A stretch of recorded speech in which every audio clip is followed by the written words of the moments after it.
Welcome to the Morristown Uke Jam. Each of our videos has a free, full-color ukulele song sheet with lyrics, chords, and chord pictures. The first link in the video description will take you to the song sheet for this song. You'll also find a link there to a free Dropbox with all our hundreds of song sheets, each of which has its own free tutorial video.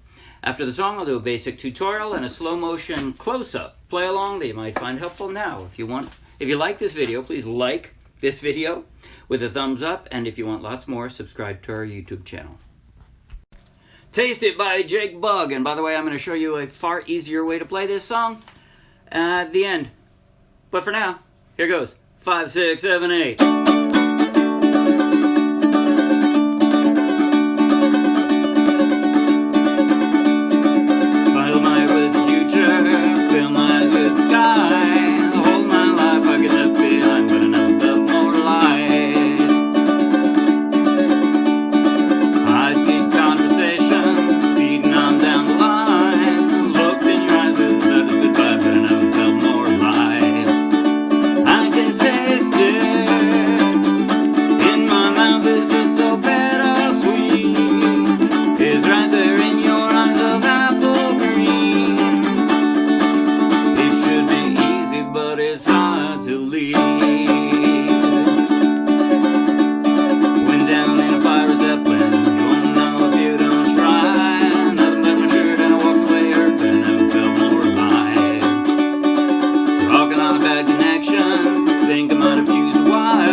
What a fun song.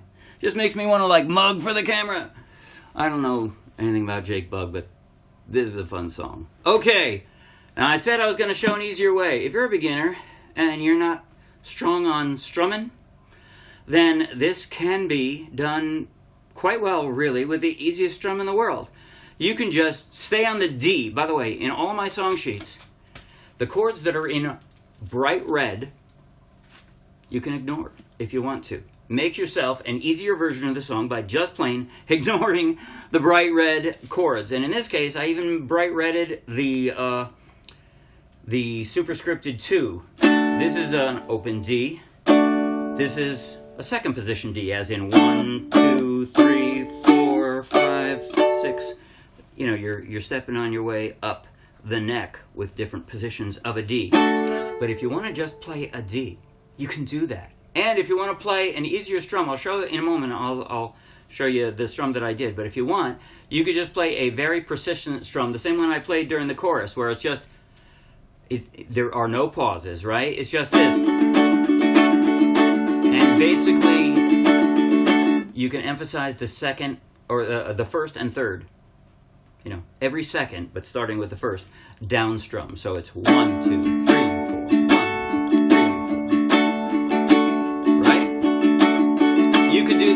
You could do that the entire song as the strum, and it would sound good. In fact, I'll demonstrate. Here's the intro. Here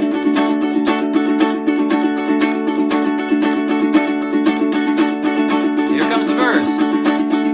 Fill my head with future, fill my eyes with sky. All my life I can let be, I'm gonna feel more high. Right? It works.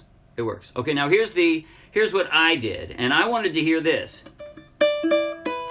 Sorry.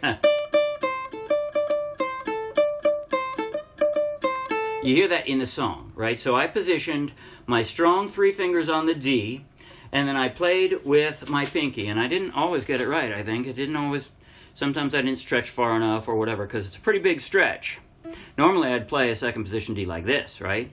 But I'd have a hard time going.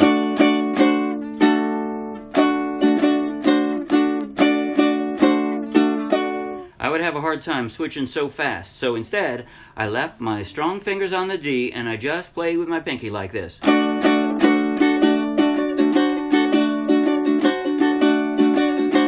And by the way, other than the start, right? Like the start of every verse or the start of the riff, the D7 is always on an up strum. So like this. Sorry, it's the second position that's always on an up strum. So like this. I start out down, right? That's the up.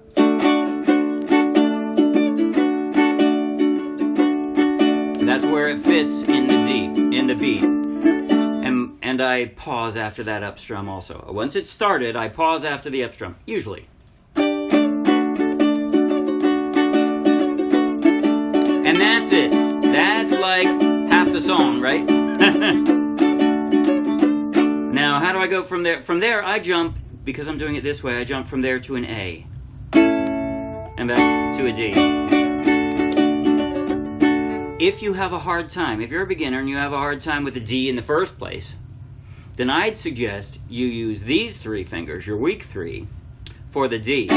Because then it's easy to go back and forth from an A to a D. So you're going to, right in the A, all you do is pick these up and drop this one down, and you got your A. All of my life, whatever it is. Fill my head with the future, fill my eyes with the sky. The whole of my life I get left behind, but I never felt more alive. See, it's hardly any movement.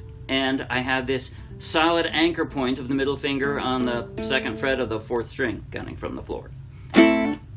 So that's the way I'd suggest it. Then the chorus. We get to the chorus. So you're here, like if you're a beginner, right? Or if otherwise you're here. But so if you're a beginner, jumping from the D to the F is easy. If you got this position of a D, then an F again, it's almost the same as an A, right? You got an F. I can taste it. And then you're gonna have to jump from the F to the G. There's not really any solid anchor connection there, but still, G is one of the first chords you learned, probably, so hopefully that's easy enough. Can taste it. And from the G to the D, you can slide your ring finger down, right?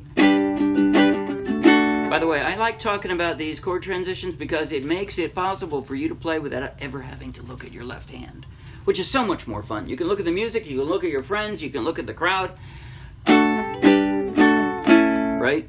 If, in fact, you can connect these chords without having to look at them. And that's what happens from the G to the D. From here, if you're realizing that this is your connecting point here, right? From G, it slides down. Your ring finger stays connected to the ukulele. It just slides on that string. So I can taste it. That one you have to jump for, but then you slide it. In my mouth, it's just so good. And you have to jump from the D to the F. Oh well. Sweet. It's so easy, but it's hard to. And if you're doing the riff, here. And that's the end of the song. That's it. That's all there is to the song. So now I'm going to play in slow motion the intro, first 2 verses and chorus. I'm going to play that in slow motion, close up on my left hand. You know what though? I'm going to try to close up on both hands so that at least you can see what my right hand is doing or when it's doing it. But it's going to be in slow motion, again, intro through the first chorus. Here goes. Get yourself in position if you're doing the riff, and here goes.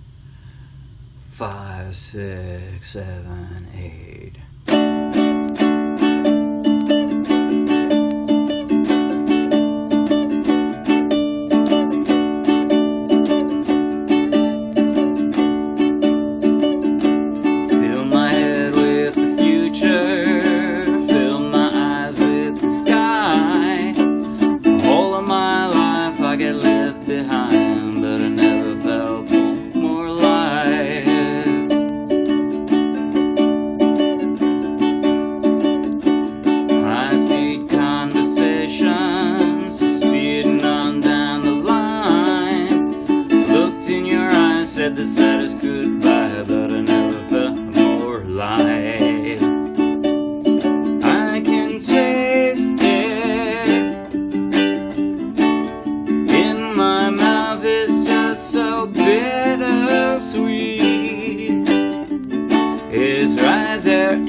That's it. See you Wednesday.